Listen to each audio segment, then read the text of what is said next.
ערב טוב, אנחנו תמיד חייבים להזכיר שהלימוד שלנו הוא להצלחת חיילי צבא הגנה לישראל, שילכו לשלום, שיחזרו בשלום, ויצליחם האל בכל אשר יעשו.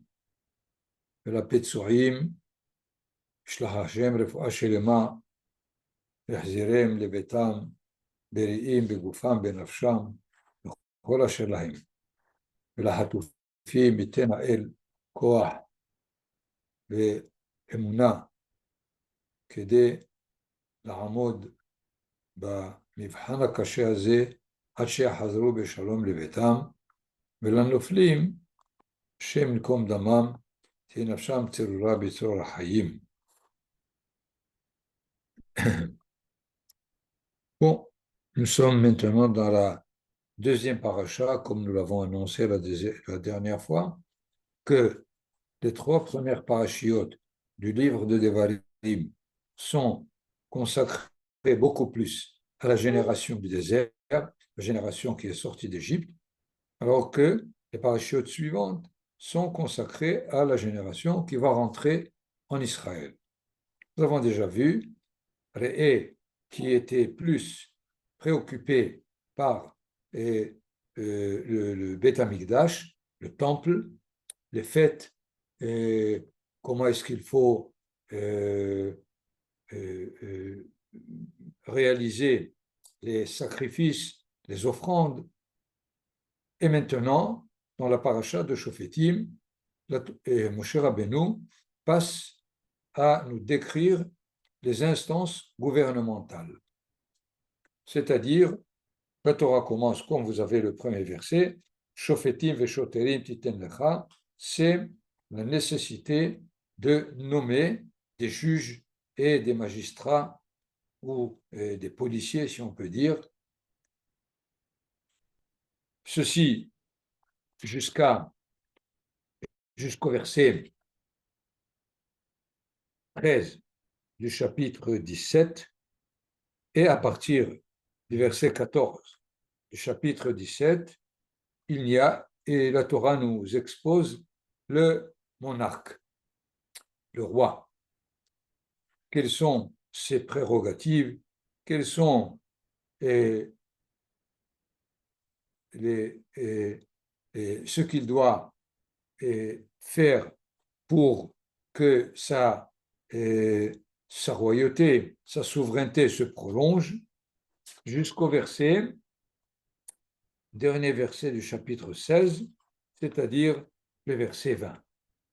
À partir du chapitre 18, nous avons l'exposition des prêtres, des Kohanim, et certainement aussi ce qui leur revient comme don au niveau des dîmes, des prélèvements sur la récolte, et aussi sur ce qu'est les sacrifices. Nous savons qu'ils ont 24 matanot, 24 cadeaux qui sont à leur disposition. Immédiatement après le verset 8 du chapitre 18, c'est-à-dire du verset 9 jusqu'à la fin du chapitre 18, la Torah nous expose le prophète. Dans un cadre un peu bizarre, si on peut dire, est-ce que le prophète est fait essentiellement pour ça, puisque, avant de nous parler du prophète, elle nous parle des peuples qui sont maintenant dans la terre de Canaan, des peuples qui ont toute une série de magiciens, de sorciers, de devins, et finalement, c'est l'habitude de l'idolâtrie, c'est les habitudes ou les conduites idolâtres de ces peuples, et en tant que tel, il nous est interdit de se servir de leur forme pour essayer de deviner l'avenir. À ce propos d'ailleurs, le verset très important, Tamim tihye im Adonai Elohecha. Vous l'avez au verset 13 du chapitre 18, c'est-à-dire eux, ils ne savent pas se relier à Akadosh Baruch Hu directement et ils sont obligés de passer par tous les, toutes les formes de magie et de sorcellerie. Mais toi, Tamim Tihya im Adonai Elohecha, tu n'as pas besoin à te conduire de cette façon. Et de là, la Torah nous dit que si, au verset 14, ces goïms cherchent les réponses à l'avenir de ces magiciens, toi, verset 15, Navi mikirbecha me'ahecha kamoni. Je te donne un prophète qui est de ton peuple, de tes frères, et c'est lui qui pourra être pour toi la référence à la place de ces magiciens. Ce qui fait, et il est évident que le prophète, ce n'est pas sa fonction, ce n'est pas sa définition d'être celui qui dit et qui dicte et qui répond aux individus à leurs questions. Faut-il réaliser ce commerce? Faut-il semer ou labourer la terre à cette période? Et dans ce cas-là, nous savons que le prophète est au-delà de ces façons, de cette fonction. Du chapitre 19 jusqu'à la fin de la paracha, essentiellement, il nous est détaillé les prérogatives du roi et des juges. On ne parle plus ni du Kohen, ni du prophète. Je voudrais, et surtout, essayer de comprendre l'ordre de ces quatre, si on peut dire, personnalités de la communauté d'Israël.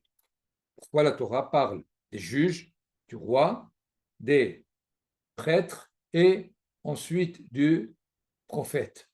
C'est dans cet ordre. Il me semble, c'est surtout dans une nécessité, dans ce que j'appelle l'urgence de ces personnes. Il est beaucoup plus urgent et impératif d'avoir des juges avant tout. C'est d'ailleurs une des 7 mitzvot des Bnei Noach. Ils doivent avoir des dayanim. Ensuite, le roi est dans la même fonction que les juges est nécessaire puisque les juges peuvent avoir la fonction du roi alors que le roi n'a pas la fonction des juges. Dans quel sens? Nous savons que la Torah nous indique en parallèle deux façons de gouverner, de mettre de l'ordre dans le peuple d'Israël. Le roi est celui qui veille sur l'ordre du monde, si on peut dire, hol, profane. Il a beaucoup moins de sévérité que n'ont les juges de la Torah. Par exemple, les juges de la Torah ne peuvent pas condamner quelqu'un s'il n'y a pas 2 témoins, alors que le roi peut condamner avec un seul témoin. Un témoin n'a pas besoin de 2 témoins pour condamner quelqu'un. Une autre réalité, c'est que alors que les juges de la Torah, ils ont les quatre possibilités dans le cas de la peine de mort. Ken, Sekila, Serefa, Hereg, Vahenek. Mais le roi n'a pas les quatre. Le roi, il n'a qu'une seule. Étant donné que le roi a pour fonction de mettre de l'ordre, si quelqu'un gêne au point où il veut se révolter, il le supprime, tout simplement. Alors que si les juges de la Torah condamnent quelqu'un à mort, c'est une condamnation qui a pour but de le récupérer dans la faute qu'il a faite, de lui trouver une sorte de réparation pour son nefesh qui n'a pas pu dépasser les conditions dans lesquelles elle a fait cette avéra, cette faute.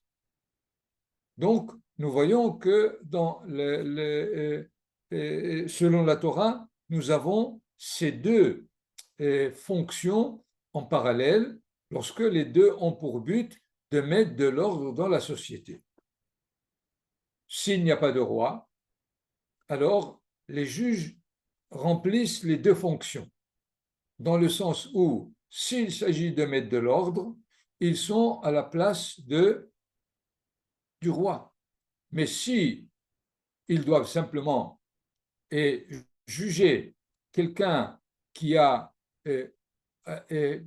transgressé une faute qui demande malcout ou autre chose, alors ils ont aussi cette fonction. Par contre, le roi ne peut pas avoir la fonction de juge parallèle à celle, du Sanhédrin, à celle des juges de la Torah. Voilà donc, c'est pour cela que les deux sont en premier lieu importants. Les juges d'abord, le roi ensuite. Et évidemment, ces deux se préoccupent de la communauté dans sa totalité, alors que le prêtre et le prophète décrivent beaucoup plus la plénitude, si je peux dire, de l'individu. Essentiellement, puisque le Kohen est là pour recevoir généralement les sacrifices d'expiation. Le sacrifice d'expiation est pour l'individu, pour la personne individuelle. De la même façon, le prophète, dans sa définition, c'est la personne humaine d'Israël qui a atteint la meilleure définition de ce que doit être l'individu d'Israël. À la limite, tout Israël est promu à la prophétie. Les prophètes disent que dans les temps à venir, je ferai de vos enfants des prophètes et des jeunes, j'en ferai des nézirim, c'est-à-dire ceux qui peuvent s'abstenir de certaines, certaines tendances matérielles de la vie. Dans ce cas-là, nous voyons que la Torah nous donne d'abord les juges et le roi qui a comme préoccupation l'entièreté de la nation, alors que le Kohen et le Navi sont maintenant pour l'individu. Dans cet ordre, la Torah demande ou nous donne déjà par filiation depuis Aaron à Cohen l'existence du Cohen. Il est là. Alors que le Navi, nous n'avons pas à nommer quelqu'un comme prophète ou à préparer des prophètes. Le prophète, lui, se retrouve à l'intérieur du peuple. D'ailleurs, il y a eu des époques, des dizaines d'années où il n'y avait pas de prophète du tout en Israël, du temps du premier temple, sans parler du fait que la prophétie a disparu. Ça fait 2000 ans, ou même plus, et Baruch Hashem, le peuple d'Israël continue à fonctionner. Donc, nous voyons l'ordre dans lequel la Torah nous le donne, qui est un ordre que j'ai dit depuis le départ, un ordre d'urgence. Qu'est-ce qui est de plus en plus important pour la communauté d'Israël?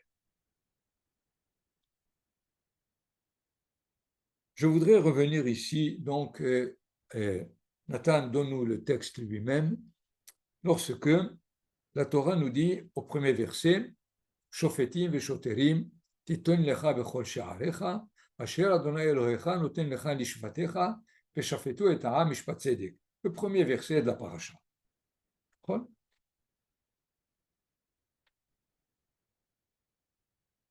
Tu institueras des juges et des magistrats dans toutes les villes que l'Éternel, ton Dieu, te donnera, dans chacune de tes tribus. Et ils devront juger le peuple selon la justice. Traduction très inexacte. Prenons le texte lui-même.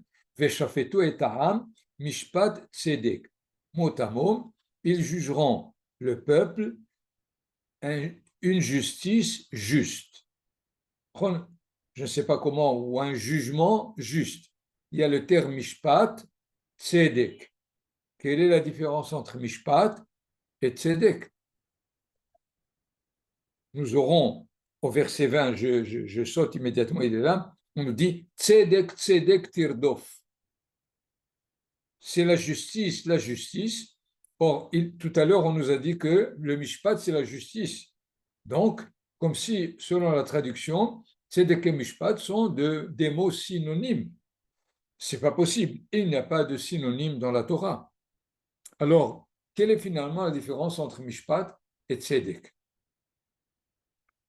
Mishpat, c'est ce que le juge décide dans le cas d'un désaccord, d'une querelle entre deux personnes, et il faut qu'il le fasse dans le but de ce qui est juste. De ce qui est juste. Essayons de comprendre cette différence, à mon avis, très importante. D'ailleurs, je ferai une première remarque. De tzedek, nous avons tzadik, l'homme qui est tzadik, qui n'est pas juge, a priori. Mais de mishpat, on a shofet, lui qui est juge. Donc, le tzedek est relatif à tout être d'Israël, alors que shofet, c'est celui qui est capable d'être shofet. Finalement, qu'est-ce que la Torah nous demande? Il nous demande de faire un jugement, c'est-à-dire un mishpat, qui colle non seulement avec la réalité, avec le cas présent, mais qui est rattaché au monde de ce qui est juste. Il y a d'ailleurs, peut-être pour essayer d'élargir cette notion importante, il y a une Mishnah de Shimon ben Shattar qui dit que deux personnes qui viennent chez toi, devant le juge, Yu be'enecha kereshaim, pour sheniftarim ilefanecha, lorsque ils se séparent, ils te quittent parce que tu leur as donné le bon jugement, Yu be'enecha ketzadikim, shekibelu alehem et adin, ils seront pour toi comme des justes parce qu'ils ont accepté le jugement que tu leur as donné. C'est-à-dire, le shofet, il doit juger tel que tel que ceux qui sont venus pour être jugés deviennent des justes après son jugement. Dans ce cas-là, il a réussi le mishpat tzedek. Sinon, il a donné un verdict, des fois dans le cas où l'un n'est pas du tout d'accord ou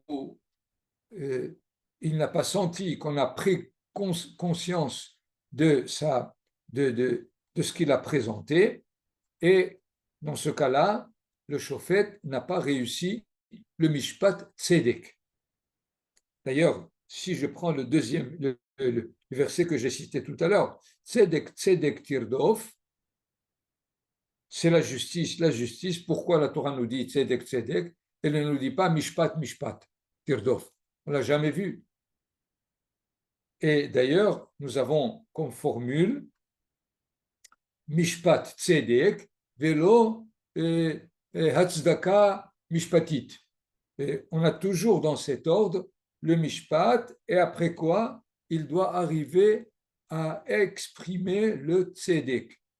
C'est-à-dire, lorsque la Torah nous dit Tzedek, Tzedek, Tirdof, les Hachamim l'ont interprété dans deux possibilités. Ou bien tu donnes le verdict qui s'impose selon la justice, ou bien tu es capable d'établir un compromis entre les deux, tel que les deux se trouvent satisfaits de ta justice. Donc, nous voyons que la Torah exige, pas seulement à la limite de juger selon le livre, de juger selon celui. Et après avoir entendu les deux parties de dire, bon, le Shulchan Aruch dit ceci, donc tu es innocent et tu es coupable. Le shofet de la Torah doit être capable de faire à ce que ceux qui sont venus se présenter à lui comme des personnes qui ne sont pas d'accord, il faut qu'après les avoir jugés, ils se trouvent en accord total. Ce n'est pas une fonction facile, c'est sûr, mais la Torah insiste sur ça, de dire Veshafetu et Ta'am Mishpat Tzedek. Il n'est pas dit seulement Veshafetu et Ta'am Bet Tzedek, et là, Veshafetu et Ta'am Mishpat. Il est nécessaire, évidemment, des fois, de donner le verdict selon les règles de la justice. Mais il faut essayer d'aller jusqu'à ce que ce soit Mishpat Tzedek. Et d'ailleurs, nous avons encore un verset qui n'est pas dit à propos du juge, mais de n'importe quelle personne. Betzedek tishpot amitecha. C'est-à-dire, de façon juste, tu jugeras ton ami, celui qui est avec toi. Donc, c'est un verset qui s'adresse à chacun. Et les Hachamim disent quelle est la formule ou qu'est-ce que la Torah nous recommande. Hevedan et kol ha'adam lekav zechut. Il faut que tu juges chacun du côté du mérite. À la limite, on ne sait pas, on ne se rend pas compte que chacun de nous est un juge, tout simplement, puisqu'il juge que celui-là a mal fait et celui-là a bien fait. Nous voyons malheureusement de cette année où chacun juge le gouvernement et il juge Binyamin Netanyahu, c'est lui qui est coupable, c'est lui qui est ceci. Finalement, tous sont devenus des juges maintenant. Et alors la Torah nous dit, Betzedek tishpot amitecha. Veille à ce que lorsque tu juges ton ami, il faut que cela soit du côté du tzedek. Le tzedek est finalement l'instance et spirituelle que Akadosh Baruch Hu a mis dans son monde, qui n'est pas toujours applicable dans la réalité. La réalité a besoin d'un shofet et pas d'un tzaddik. Mais malgré cela, on demande au shofet d'établir son verdict selon ce qui est juste dans le monde spirituel que Dieu a créé. Pour cela, il recommande, dans le verset 19, Lo tate mishpat, lo takir panim, lo tikar shohad. À la limite, ça nous paraît évident. Quoi? On dit à un juge de fléchir le droit, de n'est pas égard à la personne, l'otakir panim, et n'accepte point de présent corrupteur.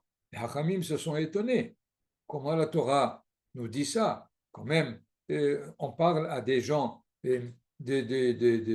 d'honnêteté minimum. Si c'est un juge qui prend du shohad, eh bien évidemment, il ne s'agit pas, il ne faut même pas lui parler, il ne faut même pas s'adresser à lui. Et alors, Les Hachamim nous mettent en garde dans des situations limites. L'otate mishpat, c'est sûr qu'il ne faut pas fléchir le droit d'un côté sans sans le vérifier, le comprendre. Mais, par exemple, nous avons, devant le chauffet, arrive un, un havarian, un délinquant et un talmid hacham. Alors le chauffet dit, c'est pas possible. C'est sûr que le talmid hacham a raison et le havarian n'a pas raison. Assour, c'est interdit. Considère-les tous les deux ou comme Rechaim ou comme Tzadikim. C'est ça l'otate mishpat.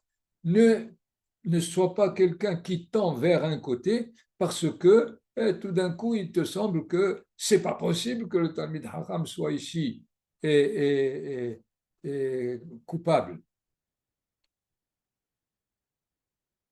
Deuxièmement, le takir panim. Le takir panim, par exemple, vient devant toi un riche et un pauvre. Alors, tu as deux possibilités de dire, finalement, le pauvre, il faut lui donner une tzedaka, de toutes les façons. Alors, je vais l'innocenter pour que le riche lui donne de la tzedaka. Le takir panim n'est pas d'égard à la personne. Ou bien l'inverse, le riche, il ne faut pas lui faire honte s'il est coupable. On va lui dire qu'il est innocent et quand il sortira, on lui dira que l'autre takir panim. S'ils sont devant toi, ils sont à égalité. Il y a même des halachot très, très, pas bizarres, mais très intéressantes à propos de ça. Si le riche arrive bien habillé, cravaté, et le pauvre, lui, il n'est pas possible. Alors le juge lui dit, ou bien tu l'habilles comme toi, ou tu t'habilles comme lui. Comme ça, il n'y a pas d'inégalité devant la justice. L'otikar shohad, tu ne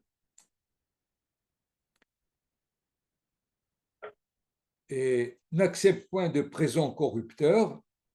Les hachamim nous disent, même si pour juger de façon exacte, tu te dis, je ne tiens pas compte du fait qu'on m'a donné un présent corrupteur.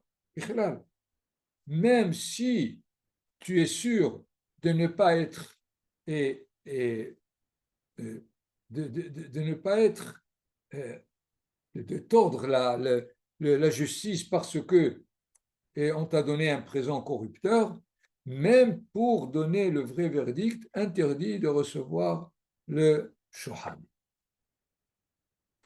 D'ailleurs, ce n'est pas seulement un présent matériel et monétaire, si on peut dire.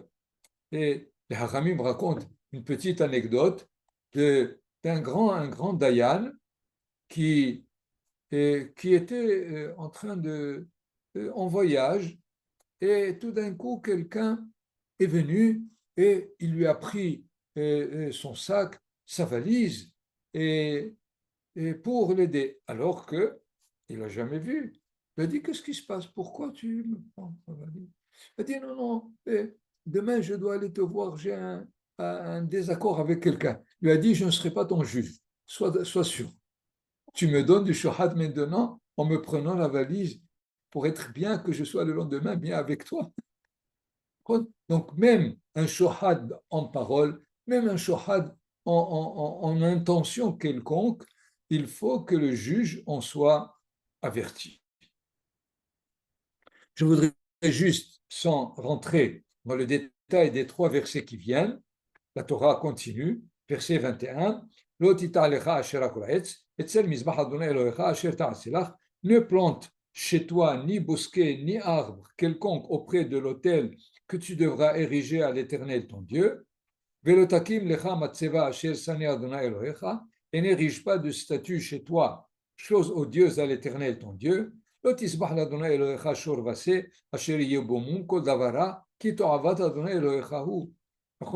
n'apporte pas comme sacrifice un taureau ou un bélier qui a qui a un défaut, qui est invalide. Les 3 versets, finalement, concernent le monde des sacrifices, le temple. Ne plante pas un arbre d'idolâtrie devant l'autel, ne mets pas une stèle à la place d'un autel fabriqué avec des pièces, des briques que Hachem a, qui est chose odieuse à l'Éternel. Il faut rappeler ici quelque chose d'intéressant, c'est que les avot, les patriarches, ont fait des stèles. Yaakov Avinu, ויקים מצבה על קבורת רחל, היא מצבת קבורת רחל עד היום. La Torah nous dit, du temps des patriarches, c'était permis, de votre temps, c'est plus permis. Pourquoi? Parce que la stèle, c'est une seule pièce, elle représente un individu. L'autel, le misbéah, il est fait par des briques. Ça représente la communauté qui est fait d'individus, mais qui devient un autel entier. Donc c'est pour cela qu'on peut comprendre pourquoi la matseva, la stèle, était permise du temps des patriarches et elle devient interdite du temps du peuple d'Israël.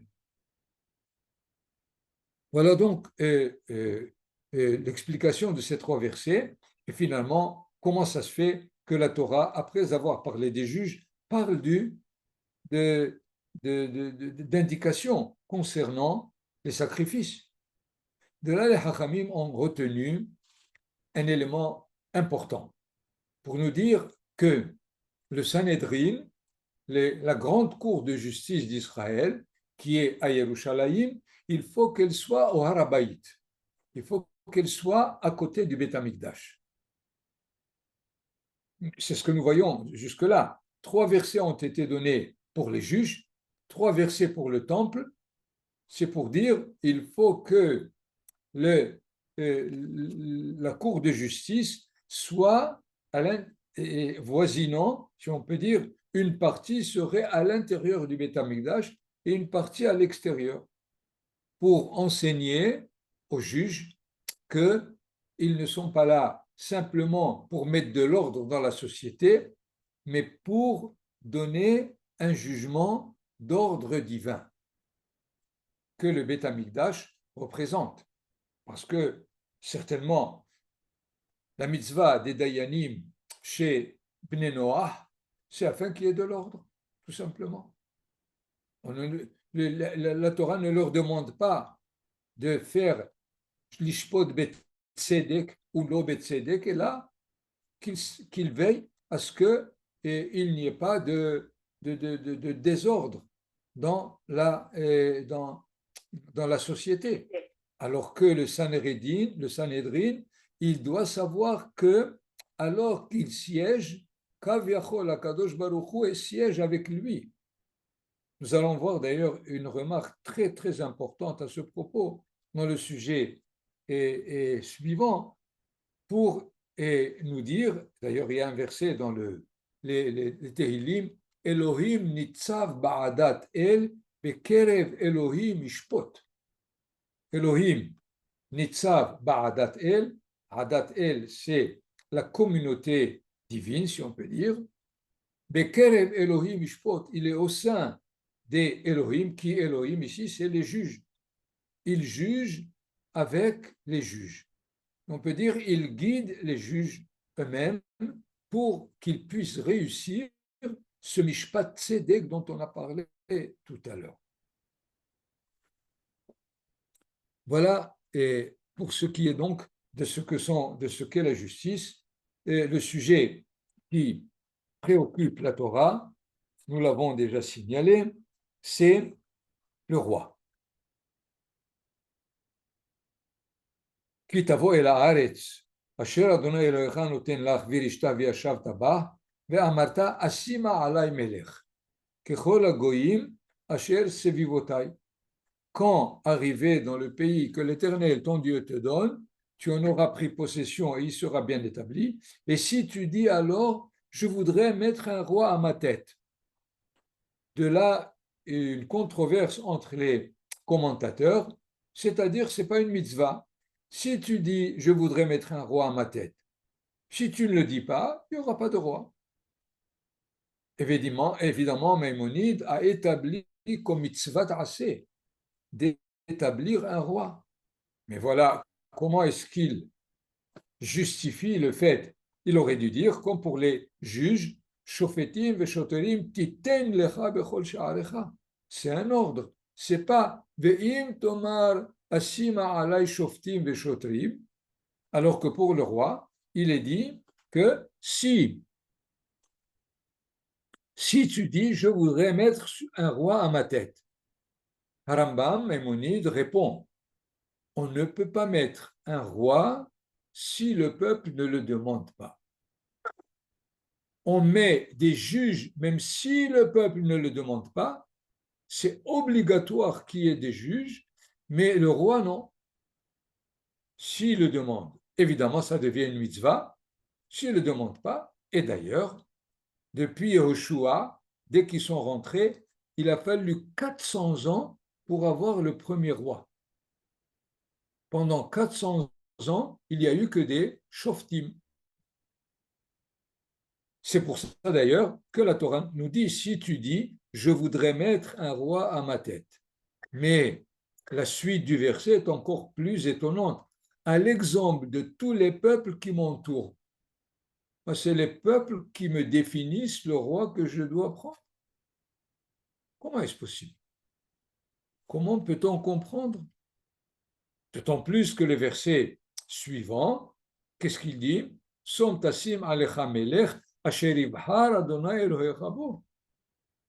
Tu pourras te donner un roi, celui dont l'Éternel ton Dieu approuvera le choix. Alors, mais au début, il a dit, tu te feras un roi comme les goyim ou comme les peuples qui t'environnent, qui t'entourent. Comment peut-on établir un entendement entre ces deux versets? La Torah, finalement, nous dit à l'intérieur de ces versets ce qu'est finalement le roi. Nous l'avons déjà dit, le roi, c'est pour mettre de l'ordre. Alors, ça m'est égal. Choisissez-le comme vous voulez. Il faut qu'il mette de l'ordre, comme chez les goïms, le roi met de l'ordre. C'est pas que vous faites comme les goïms, mais comme chez les goïms, il a pour fonction, pour mission de mettre de l'ordre, alors faites comme eux. Mais évidemment, c'est un roi que je vous indiquerai aussi pour donner mon avis. D'ailleurs, de façon réelle, c'est ce qui s'est passé pour Shaoul, pour David et pour Shlomo. David, Shaoul, il a été oint par Shmuel Hanavi, mais prenez le texte, certains dans le peuple ne l'ont pas du tout accepté. Ce qui fait, oui, et alors il n'était pas le roi de tout le monde.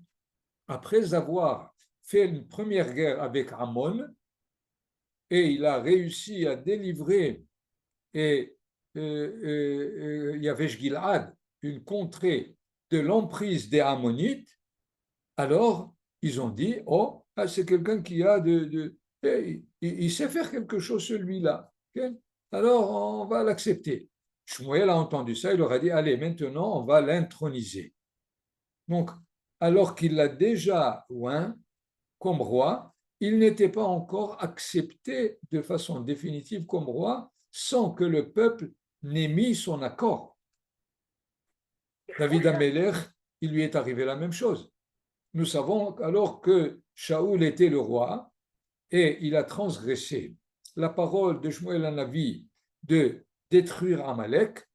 Akadosh Baruch Hu lui a dit, va oindre David et dans sa famille.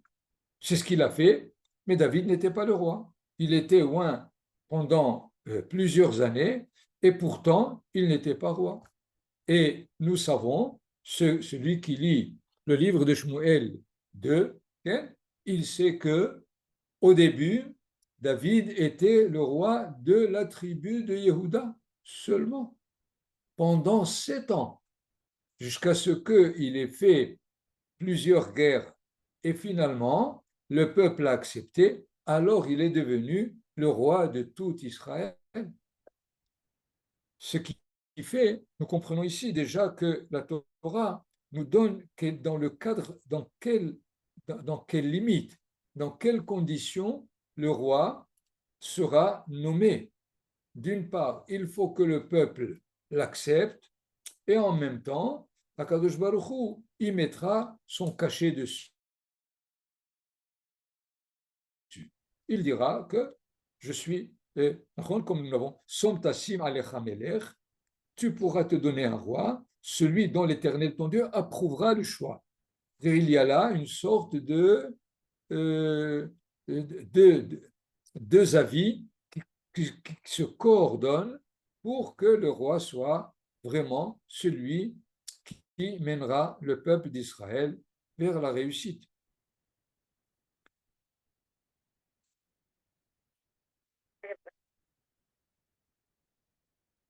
La suite du verset, si vous voulez, je le lis, mais il faudrait encore là essayer de le comprendre. Nous avons dit, Som Tassim Alecha Melech, tu pourras te donner un roi.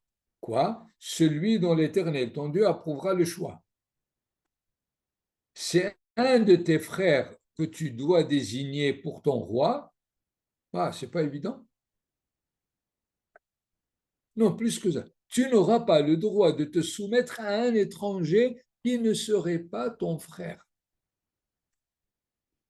Ça paraît tellement évident. Pourquoi la Torah le insiste? Parce que, revenons au principe premier, qui est le fait que c'est le peuple qui choisit. Et alors, il risque de choisir n'importe qui, parce qu'il trouve qu'il a toutes les conditions, les caractéristiques, il sait faire les guerres, il mène le peuple comme il le faut, peu importe. D'ailleurs, dans l'histoire du deuxième temple, il y avait Agrippas Amelech.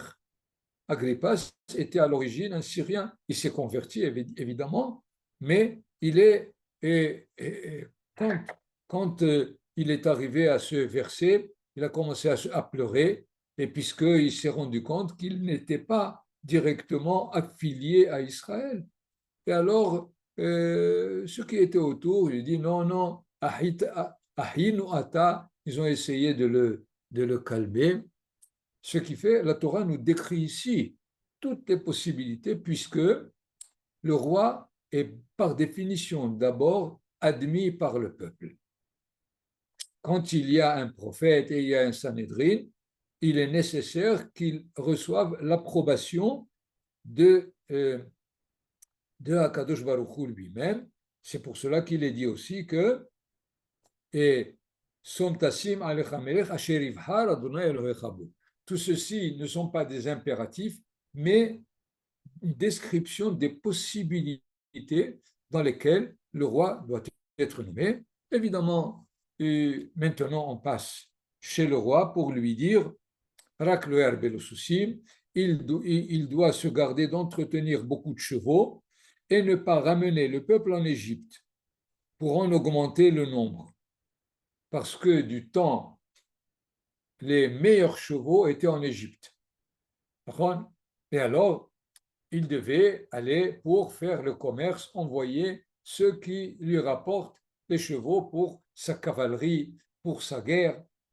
Et la Torah nous met en garde. L'Éternel vous ayant déclaré que vous ne reprendrez plus ce chemin-là désormais. Autre indication, il ne doit pas non plus avoir beaucoup de femmes, de crainte que son corps ne s'égare. Pourquoi que son cœur ne s'égare? Si il prend que des tzadikot, il prend que des femmes justes qui font toutes les halachot, ils ne vont pas le faire égarer. Alors, est-ce que c'est parce qu'ils vont l'égarer, c'est pour cela qu'il ne doit pas prendre beaucoup de femmes, ou bien de toutes les façons, il ne doit pas prendre beaucoup de femmes? Par contre, le texte est, est très difficile à, à saisir au niveau de ce qui est interdit. Et aussi, même de l'argent et de l'or, il n'en ramassera pas outre mesure. Les Hachamim indiquent d'ailleurs, dans tous les cas, il est dit Rak lo yarbe lo susim, velo yarbe lo nashim, vezahav velo kesef lo yarbe lo. Si il prend tout ça pour lui, c'est interdit. Mais si c'est pour le peuple, bien sûr qu'il peut avoir autant d'argent, autant d'or qu'il faut pour gouverner. Aussi bien si c'est pour donner au peuple tout tout le bien-être et dont il peut jouir, aussi bien s'il a besoin de cavalerie pour les guerres qu'il risque d'avoir avec les pays environnants. Donc, si c'est pour son honneur, il ne doit pas du tout accumuler, que cela soit des chevaux ou des femmes ou de l'or ou de l'argent. D'ailleurs, une petite remarque, et nous savons que le roi, il s'assoit sur le trône. Qui c'est Malchuto. Qui c'est Kesef, Sous, Veisha.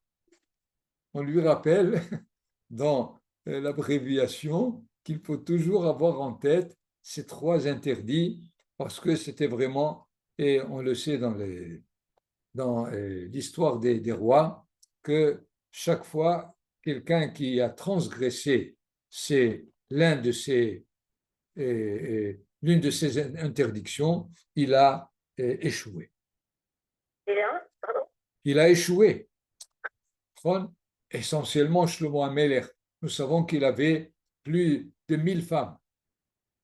On peut se dire comment 1000 femmes? Non, c'était simplement des ambassadrices que tous les peuples lui envoyaient, puisqu'il était reconnu comme le roi suprême, le sage suprême, alors il leur envoyait leur fille. Il ne pouvait pas le refuser, sinon c'est une déclaration de guerre. Il n'est pas d'ailleurs le seul, je rappelle toujours qu'Abraham Avinu, il a reçu la fille de Pharaon, Hagar. Hagar, c'est la fille de Pharaon. Comment ça se fait? Après avoir passé une nuit avec Sarah, puisqu'il a pris Sarah à Abraham Avinu, et il paraît qu'elle lui a fait beaucoup de moussard. Je ne dirais pas beaucoup de problèmes, mais il s'est rendu compte que ces gens-là sont des gens de valeur, Abraham et Sarah. Il a dit, je préfère que ma fille soit une servante chez eux qu'une princesse chez je ne sais pas quel roi. Et alors, il a donné Hagar à Abraham. Donc, c'était quelque chose de connu. Aujourd'hui, c'est plus. On envoie des ambassadeurs, mais il faut comprendre la Torah à l'intérieur de la réalité qui était du temps du premier temple essentiellement. Tov, je vous laisse ici et si vous avez questions ou remarques, Bismillah.